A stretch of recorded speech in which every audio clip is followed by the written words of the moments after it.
میرے مولا اگر تو ملا اور جگ چلا گیا سستا سودا ہے، تو راضی ہوا سب روٹ گئے سستا سودا ہے۔ ان سب کو کٹوا دینا تیری ناموس پہ، تیری عزت پر، تیرے دین پر، اپنے نانا کی ناموس پر، میرے لیے کوئی مسئلہ نہیں۔ یہ عزت کا سودا ہے، یہ سستا سودا ہے۔ ایک بول بول کے سب کو بچا سکتے تھے، اور اس پہ توبہ کرنے کی بھی ضرورت کوئی نہیں تھی۔ زیادہ وہ مکروہ تھا۔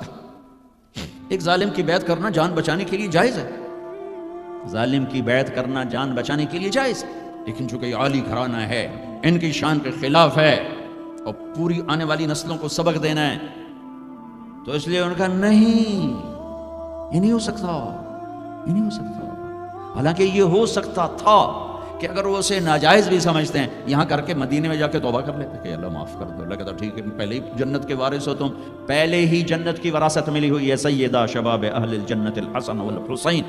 میں تو کھپ رہا ہوں کہ اللہ راضی ہو کے جنت دے دے۔ آپ سارے آئے بیٹھے ہو کہ چلو اللہ کی بات سنے، اللہ راضی ہو کے جنت دے دے، پر کیا پتہ اللہ کہے مجھے منظور نہیں تمہارا کوئی عمل۔ یہ ان کے تو قبول ہو چکے ہیں، جاؤ جنت کے وارث ہو۔ پھر اتنا بڑا امام زین العابدین ساری رات روتے تھے، ساری رات سوتے نہیں تھے، ساری رات روتے تھے بیٹھ کر مصلی پہ۔ تو ان کے خادم نے کہا حضرت آپ ساری رات کیوں روتے؟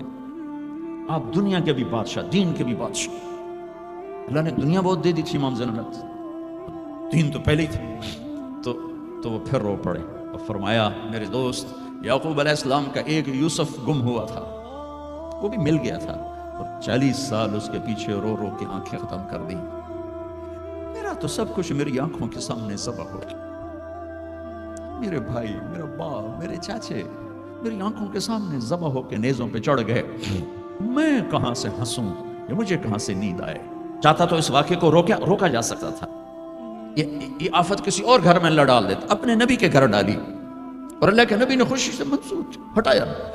آپ نے حضرت ام سلمہ کو بولا ہے، ام سلمہ میرے پاس ایک فرشتہ آ رہا ہے جو آج تک کبھی نہیں آیا، پہلی دفعہ آ رہا ہے، تو دیکھو کسی کو اندر نہیں آنے دینا۔ تو ام سلمہ دروازے پہ کھڑی ہو کے، تھوڑی دیر میں حسین آئے کہیں سے کھیلتے ہوئے، تو انہیں چھلانگ لگائی اور اندر۔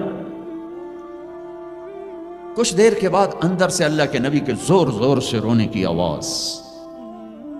ام سلمہ رہ نہ سکی، بھاگ کے اندر گئیں، دیکھا تو آپ نے حضرت حسین کو یوں سینے سے لگایا ہوا تھا، اور ایسے زور سے اپنے سینے کے ساتھ لگایا ہوا تھا، اور پھوٹ پھوٹ کے رو رہے تھے۔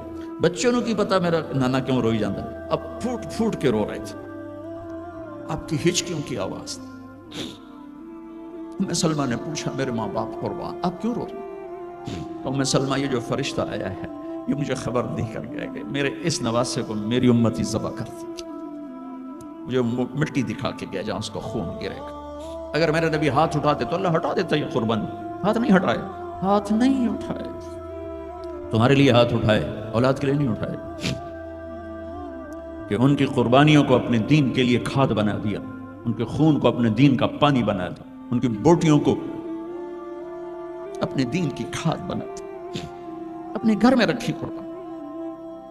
ہمارے لیے مانگا ہے 12 ربیع الاول 633 عیسوی 7 جون 11 ہجری جانے کا دن ہے۔ ملک الموت آتا ہے، باہر کھڑا ہو جاتا ہے، جبریل اندر آتا ہے، یا رسول اللہ موت کا فرشتہ دروازے پر ہے، اندر آنے کی اجازت چاہتا ہے۔ کیا دربار رسالت ہے جہاں موت کا فرشتہ پوچھ کے آئے؟ آپ نے کہا بلاؤ، اندر آپ نے کہا السلام علیکم یا رسول اللہ، سلام کیا، یا رسول اللہ میں نے کبھی کسی کو سلام نہیں کیا، پہلی دفعہ آپ کو کر رہا ہوں۔ پھر کہنے لگا کبھی کسی سے پوچھا نہیں، آپ کے بارے میں اللہ نے فرمایا تھا پوچھ کے اندر جانا، بن پوچھے نہ جانا، اور کبھی کسی کو اختیار نہیں دیا۔ آپ کو اللہ نے فرمایا کہ میرے حبیب آنا چاہیں تو لے آنا، ٹھہرنا چاہیں تو چھوڑ کے آ جانا۔ اس کو یہاں چھوڑ کر اسے پہلے کا پورا سنو۔ اشراق کے بعد آپ نے اپنی ساری بیگمات کو بلا لیا، سب کو سکون سے مل کے رخصت کر دیا۔ پھر تھوڑی دیر بعد اپنی بیٹی فاطمہ کو بلایا اور ان کو ملے سکون سے رخصت کیا، بلکہ ان کے کان میں کہا بیٹی آج میں جا رہا ہوں۔ وہ رونے لگی، کہا رو نہیں، سب سے پہلے تو مجھے آ کے ملے گی۔ 6 ماہ بعد انتقال ہو گیا۔ پھر اپنے داماد علی کو بلایا ان کا سر اپنی گود میں رکھا، ان کے سر پہ ہاتھ پھیرا، کمر پہ ہاتھ پھیرا، اور ان کے لیے دعائیں دیتے رہے آہستہ آہستہ، لہٰذا پتہ نہیں کیا دعائیں دیں، ان کو رخصت کیا خاموشی کے ساتھ، سکون کے ساتھ۔ آخر میں حسن حسین کو بولا، آپ کی مستقل آتے حسن کو سیدھے ہاتھ پہ اٹھاتے تھے، حسین کو الٹے ہاتھ پہ اٹھاتے تھے۔ حسین 6 سال کے ہیں، حسن 7 سال کے، جو ہی یوں لیا وہیں آنکھوں سے آنسو شروع، ٹپ ٹپ ٹپ ٹپ ٹپ ٹپ ٹپ ٹپ۔ ایک کو زہر میں تڑپتا دیکھ لیا، ایک کو ذبح ہوتے نیزے پہ چڑھتے دیکھ لیا ہوگا۔ آنسو نہیں رکے، بارش شروع ہو گئی، بیویوں کو دیکھ کے نہیں روئے، بیٹی کو دیکھ کے نہیں روئے، داماد کو رخصت کر کے نہیں روئے، بچوں کو فرمایا یہ میرے 2 پھول ہیں دنیا میں، یہ میری آنکھوں کی ٹھنڈک ہیں، یہ میرے جنت کے پھول ہیں۔ جو ہی یوں لیا وہیں آنسو، یہیں ہاتھ اٹھا دیتے، یا اللہ یہ میں کیا دیکھ رہا ہوں، ایک زہر میں تڑپ رہا ہے، ایک کے جسم پہ گھوڑے دوڑ رہے ہیں، یہ میں کیا دیکھ رہا ہوں، تو اللہ ہٹا دیتا۔ ہاتھ ہی تو اٹھانے تھے میرے نبی نے، لیکن اپنی 14 صدی بعد آنے والی امت سامنے تھی کہ انہوں نے کیا کچھ کرنا ہے، ان کے لیے حجت قائم کرنی تھی۔ مجھ سے زیادہ تم پہ دکھ ہے، میرے بچوں سے زیادہ تم دکھی تھے، میری اولاد سے زیادہ قیمتی تمہاری اولاد تھی۔ چپ، خاموش، کچھ نہیں کہا، دیکھا اور رخصت کر دیا۔ یا رسول اللہ، اللہ نے کہا ہے آنا چاہیں تو لے آنا، رہنا چاہیں تو واپس آ جاؤ۔ تو آپ نے فرمایا میں کہوں تو میری جان نکالو گے؟ کہا جی۔ آپ نے جبریل کو دیکھا، کیوں چلا جاؤں؟ تو جبریل نے کہا یا رسول اللہ آپ کی ملاقات کے شوق میں۔ واہ یا رسول اللہ، واہ یا حبیب اللہ، واہ یا نبی اللہ۔ میرے نبی نے یہاں ایک سوال اٹھایا کہ جبریل واپس جاؤ، اللہ تعالیٰ سے پوچھ کے آؤ میرے بعد میری امت کے ساتھ کیا کریں۔ واہ میرے نبی، واہ میرے نبی، واہ میرے نبی، آپ نے اولاد کے بارے میں کچھ نہ پوچھا، ہمارے بارے میں پوچھا۔ پوری امت کے ہاتھوں میں دوری دھار کا خنجر ہے، اور ہر خنجر نبی کے سینے میں اتر رہا۔ موت کا فرشتہ کھڑا رہا، جبریل واپس گیا، وہاں سے پیغام آیا میرے حبیب آپ کی امت کو اکیلا نہیں چھوڑوں گا۔ کہ الآن قرۃ عینی، اب میری آنکھیں ٹھنڈی ہیں، اب مجھے بلا اپنے پاس۔ اس کہنے کا مطلب کیا تھا کہ جیسے پہلی امتوں کو بندر خنزیر بنا دیا، ایسا نہیں ہوگا، ایسا نہیں ہوگا۔ دعا دو اس کملی والے کو جو یہ کام کروا گیا، ورنہ میرے رب کی قسم ہم وہ کچھ کر چکے ہیں جو پہلی امتوں نے اس کا 1000واں حصہ نہیں کیا۔ موسیٰ علیہ السلام کی قوم نے مچھلی کھائی تھی، اللہ نے کہا ہفتے کو نہ کھاؤ، باقی دن کھاؤ، انہوں نے کھا لی۔ مچھلی کسی کی ذاتی ملک، ذاتی پراپرٹی نہیں تھی کہ کسی وہ حوض تالاب کی، دریا کی مچھلی تھی، حلال، کہ ہفتے کو نہیں کھانے، انہوں نے کھائی، اللہ نے بندر بنا دیا۔ ماں باپ کی نافرمانی مچھلی کھانے سے بڑا گناہ ہے۔ جاؤ دنیا میں پھرو، ماؤں کا حال پوچھو کہ اولاد کے ہاتھوں کس طرح تنگ ہیں۔ تو میں یہاں تو جو کچھ میں نے پاکستان کی سنا رہا ہوں، ایک بیٹی ماں کو کہہ رہی تھی بھوک نہیں، اور ماں کے آنسو ایسے گر رہے تھے، بیٹی ماں سے کہہ رہی تھی بھوک نہیں، اور ایسے اس کے آنسو گر رہے تھے۔ میرے نبی سے پوچھا گیا یا رسول اللہ قیامت کب آئے گی؟ آپ نے کہا اللہ کو پتہ، کہ کوئی نشانی بتا دیں، کہ جب ماؤں کو ذلیل کیا جائے گا۔ میرے نبی نے کہا کاش میری ماں زندہ ہوتی تو تم دیکھتے میں اس کی کیسی خدمت کرتا، کیونکہ ماں کو دیکھا ہے، ابا کو دیکھا نہیں۔ اور 6 سال کا زمانہ گزرا ہے، 6 دن کے بعد آنسو ختم ہو جاتے ہیں، چاہے ماں مرے چاہے باپ مرے۔ ہفتے بعد کبھی کبھی رونا آتا ہے، 2 ہفتے بعد رونا بھی چاہو تو رونا ختم ہو جاتا ہے۔ 6 برس کی عمر میں ابوا کے جنگل کالے پہاڑوں میں میرے نبی کی ماں کو اللہ نے اٹھایا، اور 57 سال کے بعد میرے نبی حج کے لیے نکلے مدینہ سے۔ 12,000 کا قافلہ چلتے چلتے چلتے ابوا میں کچھ 70,000 ہو چکا ہے، اور آپ اپنی اونٹنی پہ سفر پر ہیں، راستے پر ہیں۔ آگے ابوا کا چھوٹا سا گاؤں ہے جہاں سارے قافلے نے ٹھہرنا ہے۔ آپ نے اپنی اونٹنی کو یوں موڑ دیا پہاڑوں میں۔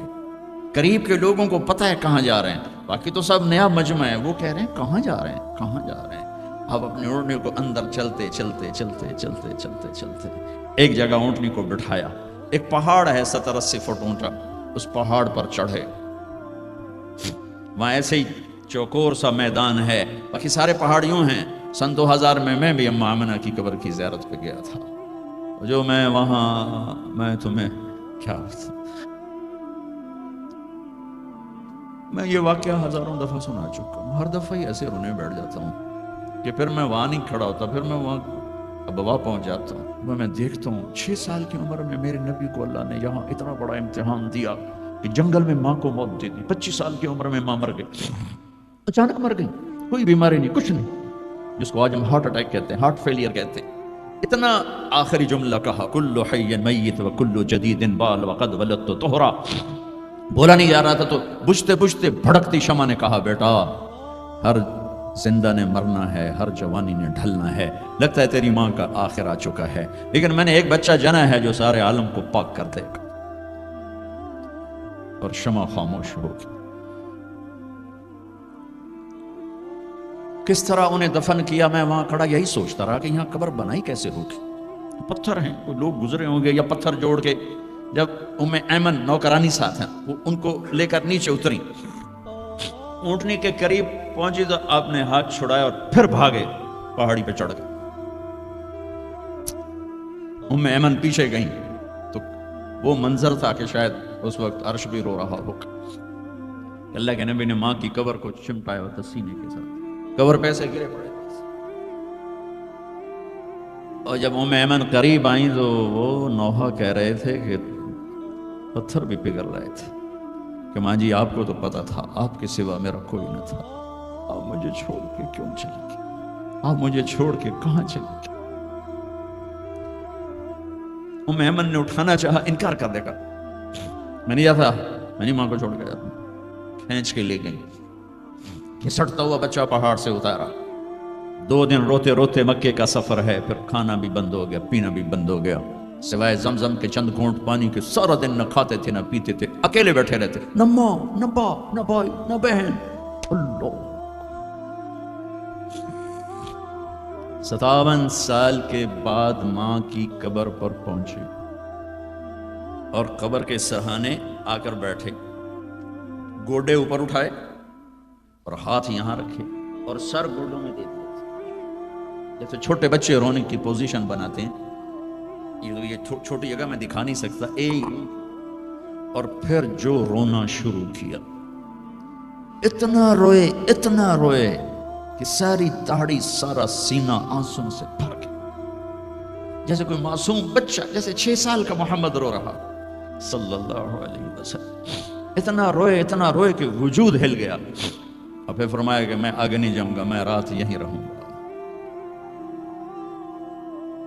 تم کیا جانو رشتے کیا ہوتے ہیں، تمہیں صرف پاؤنڈ گننے آتے ہیں. تم سے مراد میں بھی اور سارے بھی، کہ ناراض نہ ہو جاؤ، ساری امت کا یہی حال. رات وہاں گزاری، ہائے کیا کہہ رہے ہیں، کاش میری ماں کبھی ہوتی، میں ایسی خدمت کرتا کہ بریڈ فورڈ والے بھی یاد کرتے ہیں، میں ایسی خدمت کرتا کہ میں عشاء کی نماز کے مصلی پر کھڑا ہوتا اور سورۃ فاتحہ پڑھ رہا ہوتا، اور پھر ادھر سے میری ماں کہتی محمد، تو میں نماز توڑ کے کہتا لبیک اماں جی، ماں جی حاضر ہوں، ماں جی حاضر ہوں. مچھلی کھانا چھوٹا گناہ ہے، شراب بیچنا بڑا گناہ ہے، سود کھانا بڑا گناہ ہے، ڈرگ بیچنا بڑا گناہ ہے، چوری ڈاکے ظلم و ستم کیا امت نہیں کر رہی، بے گناہ قتل، جھوٹے الزام تہمتیں، کیا حشر کر دیا جنید جمشید کا. یہ اسلام ہے. اتنے نیک انسان، 17 سال سے اللہ کا نام لینے والا، اس پہ گستاخی کی تہمتیں. یہ امت کیا منہ دکھائے گی اللہ اس کا رسول کو، جس نے منافقوں کو سینے سے لگایا، عبداللہ بن ابی جیسوں کے جنازے پڑھ دے. کہاں چلے گئے، کہاں ڈوب گئے. اتنا زوال، اتنی اندھیری رات ہے کہ امید ہی ختم ہو گئی کہ پتہ نہیں دن بھی چڑھے گا.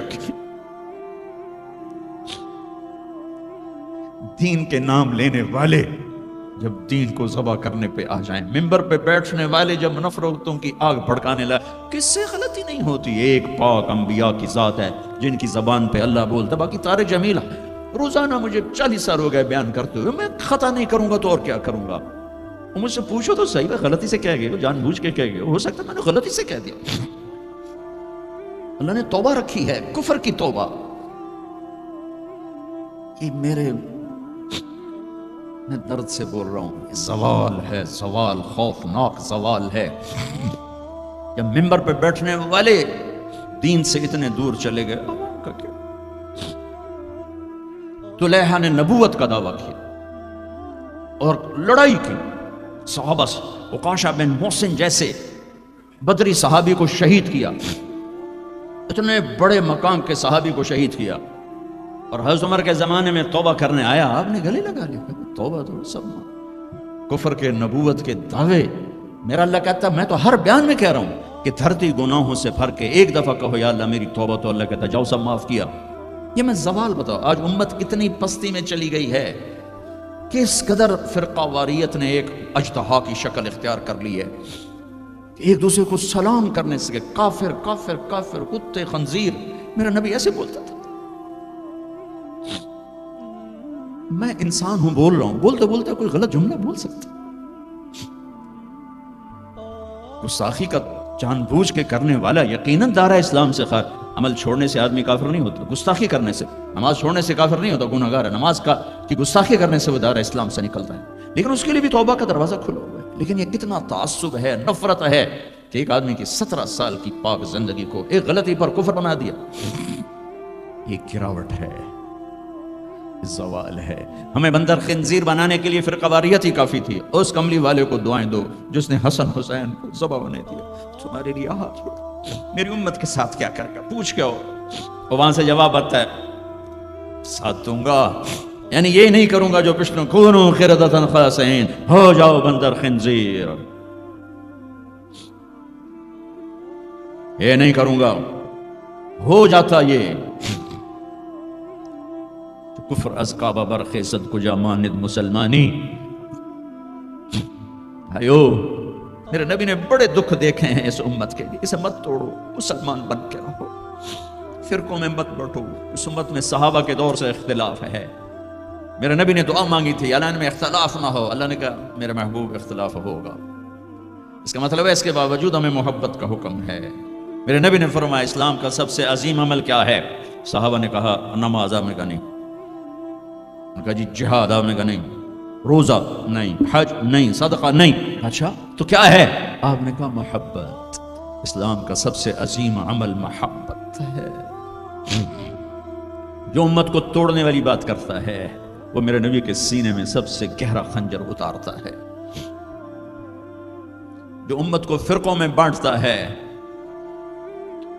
تمہارے اندر یہاں یہ جراثیم ہیں چونکہ تم وہیں سے آئے ہو. میں تمہارے سامنے ہاتھ جوڑتا ہوں، اللہ رسول کا واسطہ دیتا ہوں، مسلمان بن کے رہو. یہ تو جاؤ پاکستان میں دیکھو کتنے سہاگ اجڑ گئے، کتنی مائیں نوحے ان کے سنے نہیں جاتے. یتیم بچوں کے سر پہ ہاتھ رکھنے والا کوئی نہیں ہے.